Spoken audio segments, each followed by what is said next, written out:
হলো ইমানের দুর্বলতা। নেফাক ভিন্ন জিনিস।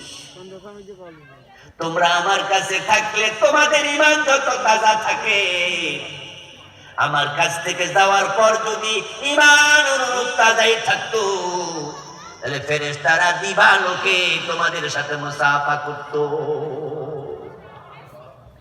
কিন্তু আমি নবী, আমার কাছ থেকে যাওয়ার পরে ইমানে একটু দুর্বলতা আসতেই পারে, এটার নাম মুনাফিকি নয়।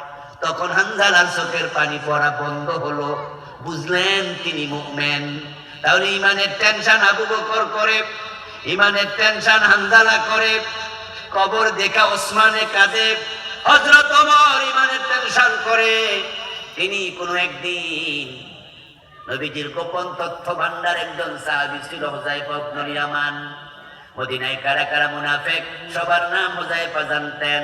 হযরত ওমর হুযায়ফা একসাথে বসা। এই অবস্থায় কোন একজন মানুষের মৃত্যুর খবর ওমরের কাছে আসলো। ওমর রাদিয়াল্লাহু তাআলা আনহু তখন মদিনার প্রেসিডেন্ট। তার কাছে খবর আসছে অমুক মারা গেছে, আপনি তার জানাজার নামাজে চলেন। হযরত ওমর বসা থেকে দাঁড়ালেন।